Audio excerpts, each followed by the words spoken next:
Yes, bit of a serious one to start off with. The murder over in Taparoo of a 6-year-old man has resulted in an update in which Christy Matthews, the lady who did it, the partner of the man, is being charged with murder and will go to Port Adelaide Magistrates Court for that one. There you go. Really interesting, though. And over in other news, if we're looking at dating apps, so a big code of practice has come in to make dating apps a hell of a lot safer for people to use. This includes your Hinge, Tinder, Bumble, Grindr, all of those are pretty much using a new safety code where they have to reveal how many people are banned from their app. Right. And it's optional, but obviously it would look bad if they didn't comply with this. So pretty much it would say Hinge would have to put up a status saying we have this amount of profiles banned because of violations. So people can kind of get a gauge of how safe the app is or who's lurking about it, you know? Yeah, okay. Yeah, okay. And is that in place now or they're looking to implement that? It'll be implemented, so not yet, but most of them have agreed to do it, which is really good. So we'll get a better reading of what's safe to use out in dating apps. How good. And Australian news, royalty over here, Australian royalty, Margot Robbie has revealed that she is having a baby with Tom Callum. This is her first baby. Congrats to Margot Robbie. Yeah, massive congratulations for Margot Robbie. Great news. I feel like it's an unreal one. Every time you see something with Margot Robbie, I can't help but think of Neighbours back in the day, but she's killing it, obviously megastar, and very happy news on that front. They revealed the baby over in Lake Como. Absolutely. How good. And Callum, we've got to have a little quick chat about the Euros, which is on right now. Yep. So England are currently playing quite well. They have made it to the semi-finals, which kicks off on Wednesday. And they're playing on Thursday against Netherlands. But the game that they just won to get into the semi-finals was against Switzerland. They went to penalties. It was a 1-1 draw. Sure. Went to penalties. They won 5-3. But a picture has come out of the English goalkeeper, Jordan Pickford, who plays for Everton in their EPL. And it's a picture of him taking a drink from his drink bottle. Yep. Which has a cheat sheet on it. Wow, a cheat sheet in the game of soccer. This is insane. I mean, cheat sheets are reserved for maths exams, uni lectures, but, you know, how do you even... What's on the cheat sheet if you're bringing it to a soccer game? So he's taped it to his water bottle. It is actually quite common. A lot of keepers do this, but his has been photographed in such a way that you can actually make out what his cheat sheet says, which hasn't sort of been photographed before or seen before. So it's basically just instructions. So it'd be the whole list of the Switzerland players, what order they're going to be taking their penalties, how they usually will take their penalties. So then it has instructions like fake right, dive left, set, react, plenty more written down corresponding with the names of the players taking the penalty shootout. Yeah, that's unreal. Yeah. I mean, it almost feels like video game cheats, the up, down, right, left. Yeah. You know, just to try and get him over the line. The Konami code. Yeah, exactly. That's a crazy one. And it's also weird that you think you can get away with it for so long, yet you're playing an international sport on many screens with a lot of cameras around. It's a bit risky. It's not illegal to have the cheat sheet. It's causing a bit of a stir. They all do it. It's just not this great, is the first time it's been seen. God, you don't want to be the first one called out for cheating either. It's not cheating. Well, it still is. It's a bit. Well, it's made the news enough where it's pretty frowned upon. It's not great.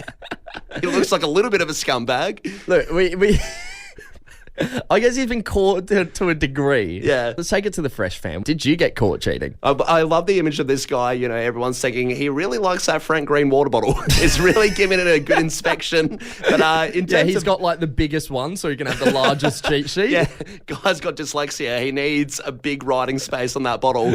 But in terms of cheating, right, I think it's an interesting one. Like we said before, it is a lot, you know, very common in exams, things like that. I remember I cheated in a maths test in your calculator. Like I had one of those scientific calculators. Yeah. And you could literally write notes on it. And I had a keypad, so I had letters. So you could literally write a couple sentences down. Right. And store it in your calculator. It was bizarre. Like, who puts that in the software? So you're in there with your calculator just reading notes? Yeah. What did anyone say anything if you're bringing a calculator to an English exam? Yeah, it's a little bit odd. Yeah. I'm trying, or history, I'm just trying to work out the dates.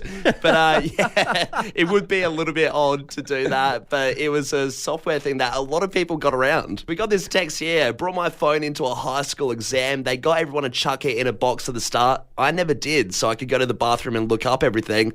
As I came out of the bathroom, the phone buzzes off. Failed the exam immediately. School legend, though. School It doesn't legend, sound like righto. a school legend story. It seems like you're just the guy that was an Got idiot, caught cheating. didn't turn your ringtone off, and then got caught. Hey, let's go to Stacey over in Nuriopta. Stacey, g'day. How are you? I'm good, thanks. How are you guys? Really good. Very well. Hey, did you get caught cheating, Stace?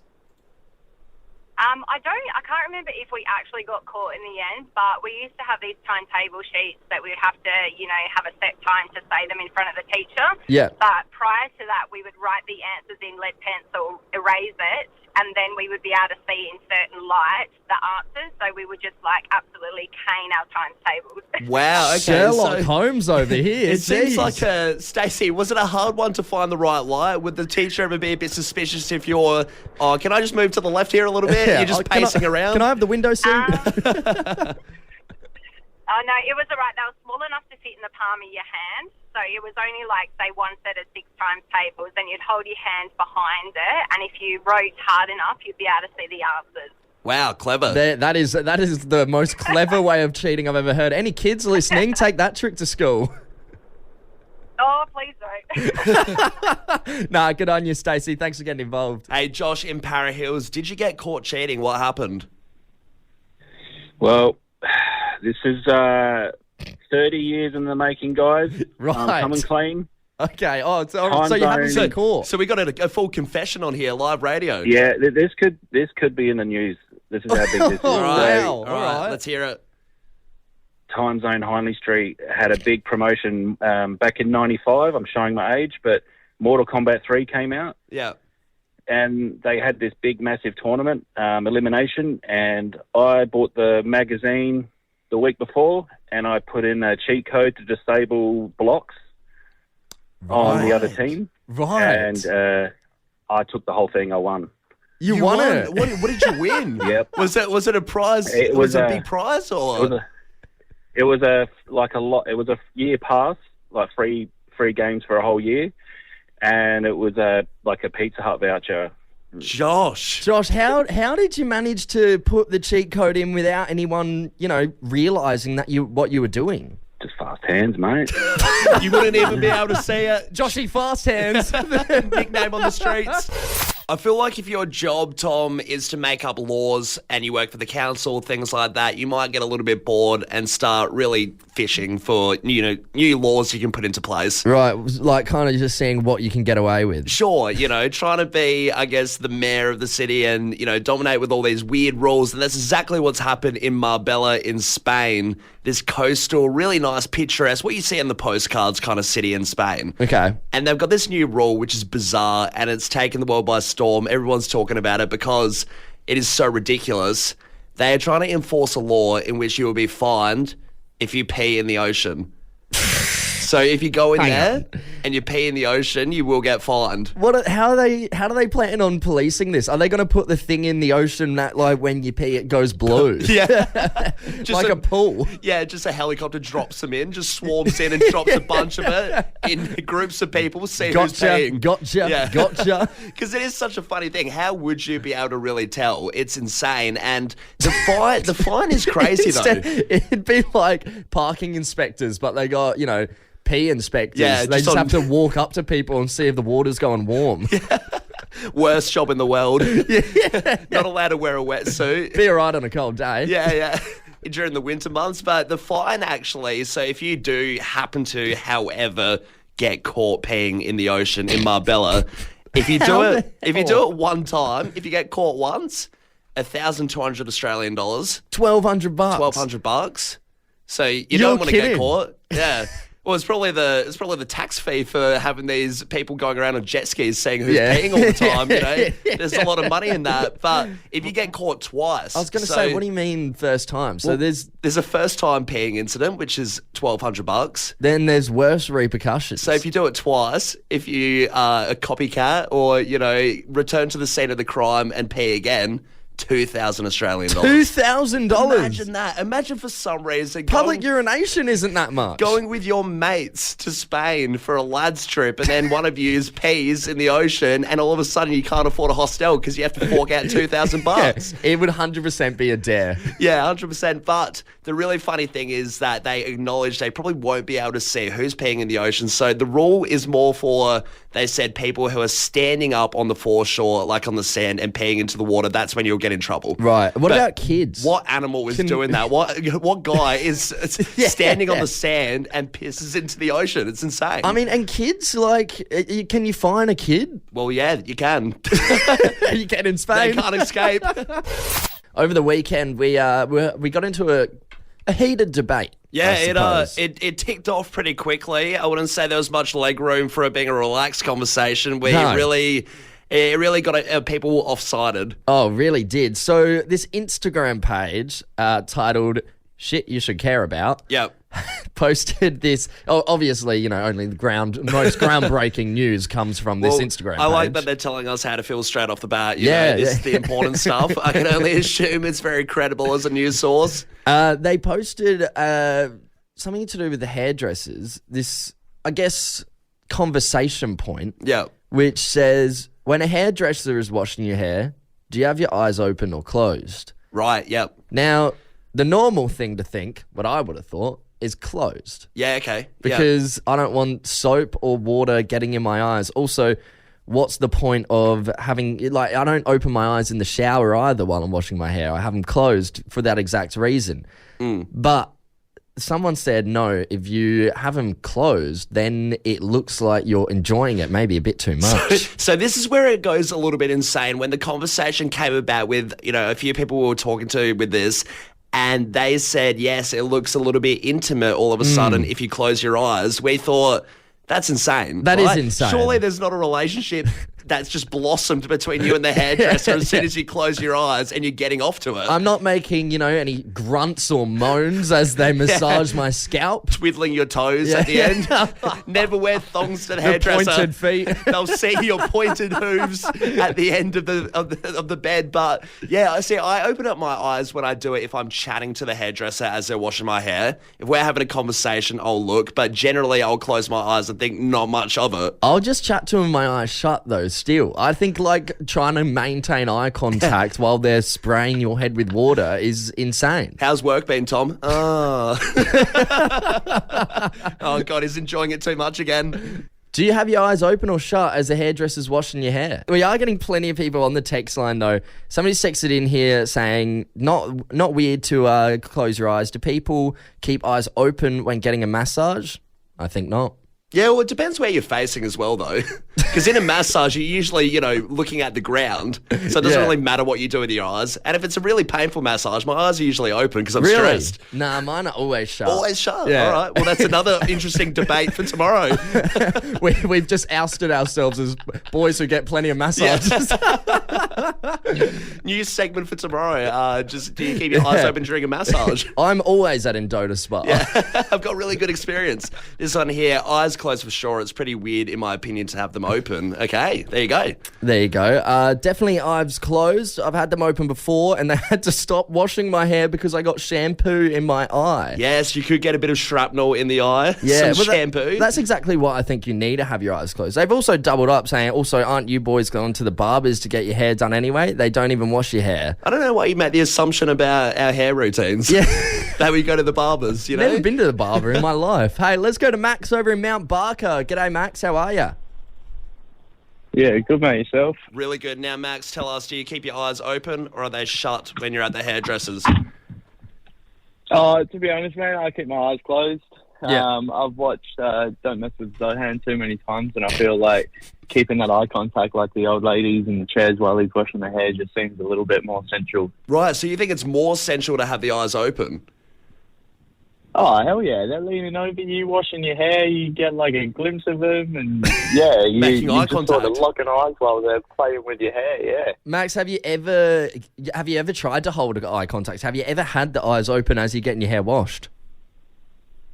Oh, to be honest, it depends on who's washing the hair. If it's a dude, then my eyes are closed. If it's a decent-looking woman, then yeah. All right. I'm Well, definitely keeping my eyes open. we've just exposed how you flirt at the hairdressers, Max. Yeah, Max, maybe you should be going to the barber, mate. The Fresh fan might be keeping up with the fact that we had a footy ball invited to us by our mate Lockie for the Goodwood Saints on Saturday night, in which we were tasked to do an auction. Yes, we did talk about it last week. We got the state's top auctioneer on the show to give us some tips and tricks on how to be good auctioneers. Yep, he gave some great advice, so we were pumped up, geared, ready to go. However, he couldn't prepare us for what happened. There was one complication. Yeah, I didn't go. Yep, you weren't there. I was left hung out to dry. What happened? I think I don't know if it's food poisoning or a stomach bug, but yeah, something came over me, and I've sort of been bedridden the whole weekend. I'm probably going to leave right after the show today. I'm still not feeling flash. Because during the footy ball, I sure as hell made a few jokes, and I think it might have been the beers. I went out on a limb and I was like, guys, I think this is what happened. He's not going to be here tonight. You've just got me. No, that is not the reason why, although I wish it was. Yeah. I feel so much better. But so it was a great time.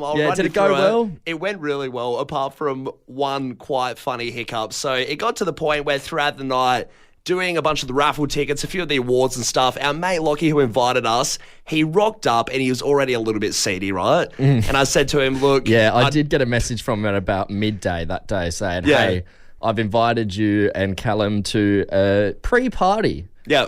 Before the ball, which started, I think, at about 2:00. Yeah, it was an early one. So we had the pre-party. He rocks up and I say to Lockie, mate, you're going to have to give me a little bit of a hand. And he was not thrilled about that. No. But I said, look... You've got me here. You're doing this. So we hopped up onto the auction, had Lockie down there in the crowd, trying to fish out a few of the numbers and stuff if you couldn't hear them. But this is how it went. 150 for that table. Are we boosting it up a little bit? Lockie, 200. $200 for a V8 Mustang experience. Yeah, we killed it. It was actually really fun. Being an auctioneer, awesome. Yeah, new career way. And as I got a bit more confident and, a few more drinks in, you go into a real cocky auctioneer sort of alter ego. I was running and I leaped off the stage at one point and ran up to someone. I've heard from a couple people that you jumped off the stage, did the full Toyota jump. Well, there was some bloke in the crowd who said $200 really faintly and I couldn't hear him, so I did dive off the stage, yes. Ran over to him and I was like, what was that, mate? So I really got into it. There's a character and a persona that comes over me when I do auctioneering now, I think. Right. You don't want to see it. So you're not... we can't trust you in an auction bidding on stuff, and now we also can't trust you to run the auction. Just keep me away from him. Too much of an animal. You and auctions don't mix. But the funniest bit, right, so I've come off this hot streak, quite happy with myself with the auction and how I went. Yeah, pretty chuffed. I've gone into one of the bathrooms, right, at the convention centre. Yep, sure. I've hopped in there. Having a look in the mirror, dusting myself off, and then fixing the hair. Yeah, exactly right. I go to leave. There's no handle on this door. I don't know what the hell bathroom I was in. There was no handle. It was straight, flat door. Maybe it was an like electric one thing. of those. It was like one of those cushioned rooms, Yeah. The guy's gone crazy on the auction. Yeah. Put him in a safe room. It wasn't a bathroom. Yeah.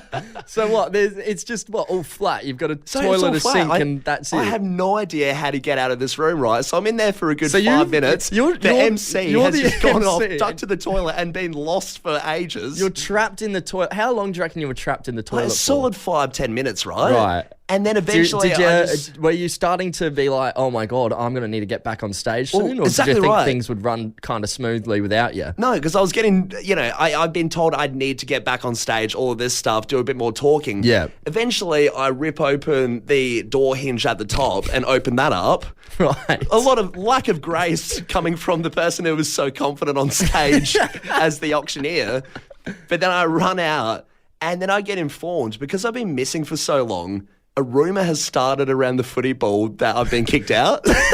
So everyone's been going around saying the MC has been kicked out by security, is done for. So I had all these people coming up being like... Who started this rumour? Well, I don't know, but everyone came up being like, what did you do? have you drunk too much? And I was like, I haven't done anything, but everyone thought I'd been kicked out. Right, did you have to address it on the stage? Well, I made a return, yes. Straight back to the auction. We're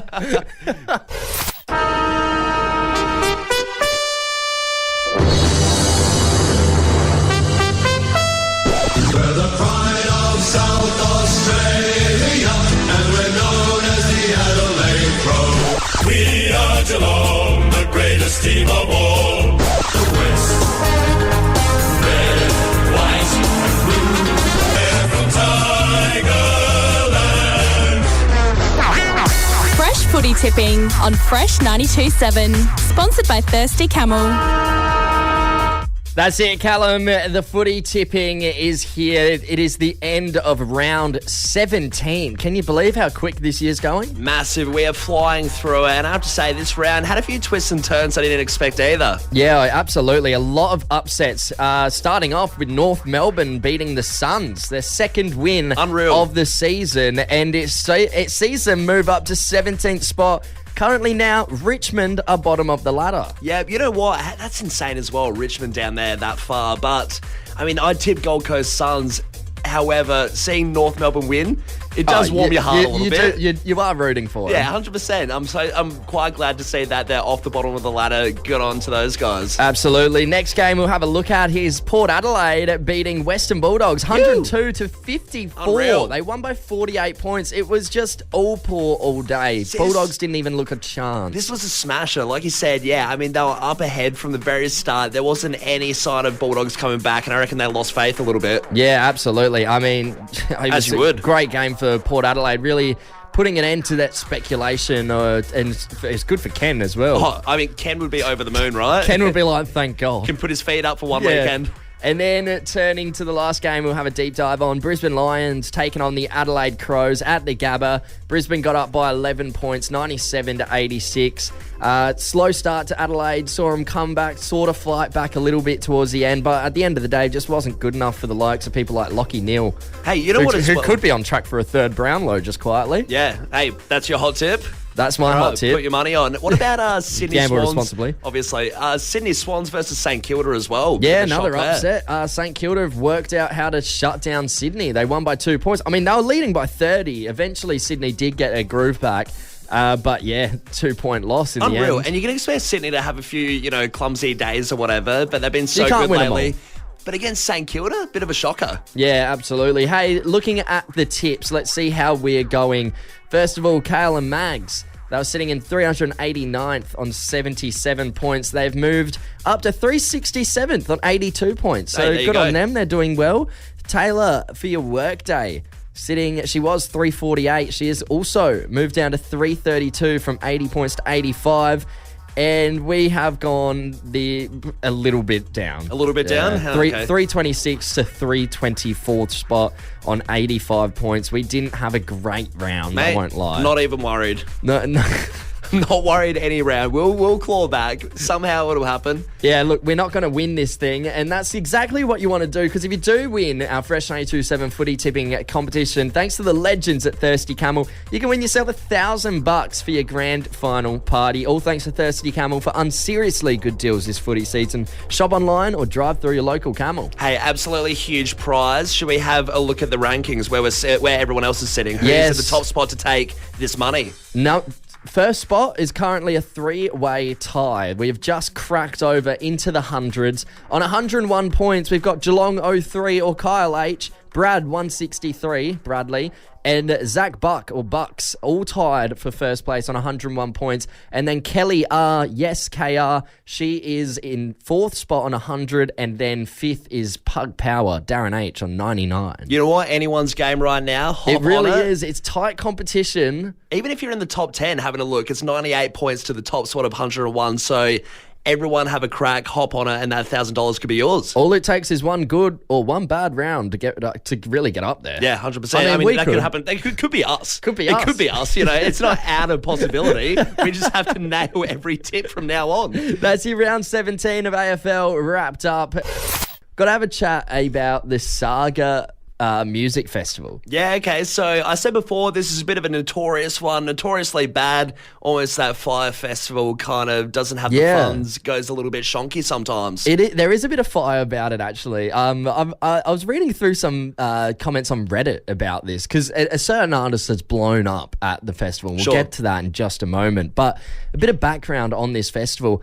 This year, SAGA had to create another, parent company firm to be able to organise the music festival with this city. It's in Bucharest, and it's basically because their last parent company firm is in litigation with Bucharest at the moment for not paying its electrical and water bill from last year. Yeah. It's a bad one when you don't pay your bill and you're just a resident at your house. But when you're a major festival in Europe and you're not paying your water bills, something's not right. Yeah, I mean, they are notorious as well for not even paying their artists.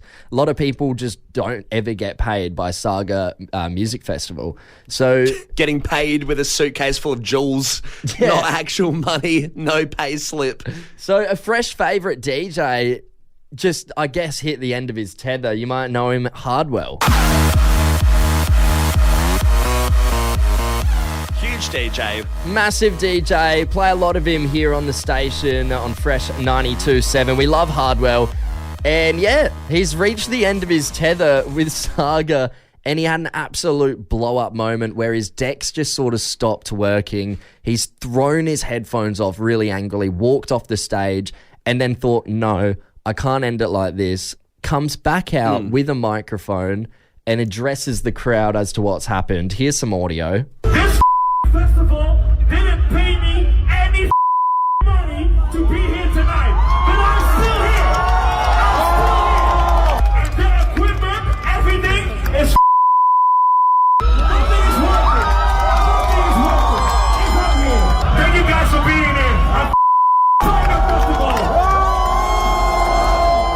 Yes, a lot of beeps on the counter there. Dude was very angry. I wonder if they hadn't paid their electricity bill. The DJ text just cut out. Also, who in their right mind, he's going to be pissed off. He's just thrown his headphones down. What stage assistant gave him a microphone? You know exactly that he's going to blow up and go off at the festival. What's funny as well is that then the stage assistant comes up and is trying to almost wrestle him for the microphone back. Just turn the microphone off, dude. Yeah, cut the cord, grab some scissors. You don't have to try and wrestle it off him. So SAGA has released a statement, I think it was this morning or maybe it was yesterday, which they posted to their Instagram story about this whole incident, saying that they're sorry and that Rita Ora, Sickick, Loreen and all the DJs on 5 other stages got to play and their equipment wasn't stuffing up. Right. They're like, your equipment travelled from the Netherlands just like you. The same set seems to be working perfectly fine for Will Sparks right now. And then it's just like they're just like circling back. And we've installed solar panels, so the electricity will not cut out anymore. Don't worry about it. SAGA Festival. Do your own research on it because there's so much to it. It's funny as. Maybe take a detour if you're going there. If it's either that or Tomorrowland, I think you have your pick.